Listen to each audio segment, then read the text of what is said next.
जो कह तो दिया, शुरू करूँ आपके साथ हूँ, 11 लाख रह के जा रहा हूँ, ये थोड़ी का ये दूंगा, करो आप साथ हो। आपके यहाँ डिमांड आपके योगेश बिरागी जी ने भी रखी है। मैं आपको विश्वास दिला के जाता हूँ कि मैं आपकी बात सदन के पटल पे रखूंगा और दिल्ली में भी रखूंगा। जो कि यहाँ पे ट्रेन को रोकने की बात है, उन्होंने विशेष तौर पे कही है, पूरे हल्के से जुड़ी बात है, मैं जरूर आपकी बात रखूंगा। और जो हमने एक नया कार्यक्रम शुरू किया है, माननीय प्रधानमंत्री जी के 75वें जन्मदिन पर हमने एक संकल्प लिया है, क्योंकि माननीय प्रधानमंत्री जी ने हमारी माताओं और बहनों के लिए हमेशा संवेदनशील रहते हैं और उन्होंने कहा कि जो भी गंभीर बीमारियां होती हैं उसके लिए हमें सजग रहना चाहिए, उनका इलाज कराना चाहिए, क्योंकि जो हमारी नारी शक्ति होती है, हमारी मातृशक्ति होती है, हमारे घर को, परिवार को वही संभालती है। अगर माता ठीक है तो घर ठीक है, अगर माता बीमार है तो पूरा घर बीमार होता है। इसलिए हमें एक बीड़ा उठाना चाहिए कि हम अपनी मातृशक्ति के लिए भी ज्यादा संवेदनशील होते हुए गंभीर बीमारियों से उनको बचाएं।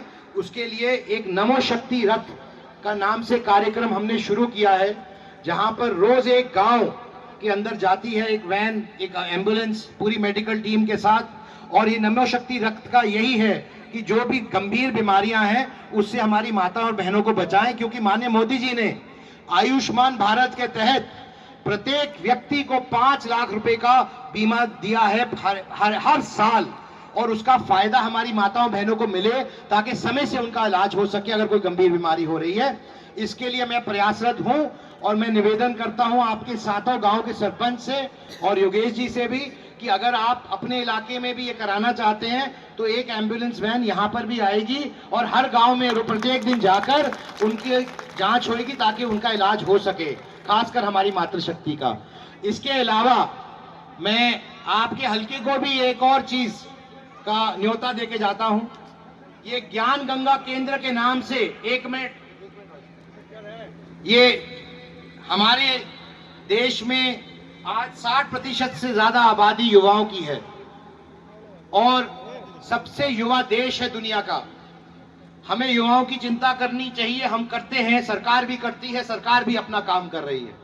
लेकिन एक बात तय है कि हर बच्चे को सरकारी नौकरी नहीं मिल सकती, हर बच्चा डॉक्टर इंजीनियर नहीं बन सकता, लेकिन हर बच्चे को रोजगार मिलना चाहिए।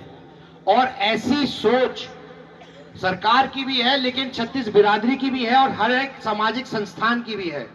तो मैं उसी के तहत आपको भी एक न्योता देके जाता हूं कि एक नए ज्ञान गंगा केंद्र की स्थापना हम अलग अलग जिलों में कर रहे हैं। ये इसका एक ही मुख्य उद्देश्य है कि जो भी यूपीएससी के और अन्य तरीके के कार्यक्रम हैं उसका हम बच्चों को अपने गांव देहात में पढ़ा सके, सिर्फ शहरों में जो शिक्षा मिलती है वो गांव में भी मिल सके। किसी भी धर्मशाला में या मंदिर के परिसर में एक कमरा मिल जाए, वहां पर क्लासरूम और व्यवस्था बनाने का काम हम करेंगे। और ऐसे 20 बच्चों का चयन करना आपकी जिम्मेवारी है। अगर आप करेंगे तो हम इस जिले के अंदर किसी भी धर्मशाला के अंदर जहां 36 बिरादरी इकट्ठे होकर आगे पढ़ सके, ऐसी व्यवस्था बनाने का काम करेंगे। और मैं इसके इस पावन अवसर पर आपको निमंत्रण देना चाहता हूं। माननीय प्रधानमंत्री जी, जिनका हरियाणा से विशेष लगाव है और प्यार है, वे आपके बीच में आ रहे हैं आने वाली 17 तारीख को सोनीपत में, जहां सरकार के 1 साल पूरे होने के उपलक्ष्य में ये भव्य कार्यक्रम का आयोजन होगा। और आपसे विनम्र निवेदन है कि आप भारी संख्या में उस दिन पहुंचे और माननीय प्रधानमंत्री जी का उद्बोधन सुने, क्योंकि उनका हृदय में हरियाणा के लिए एक विशेष स्थान है और वे जब भी आते हैं तो उनका मन प्रफुल्लित होता है। तो इस बार उनका स्वागत उसी होश और जोश के साथ किया जाए जैसे हरियाणा वासी हमेशा करते हैं। बहुत बहुत धन्यवाद। बनवाएंगे सड़क भी।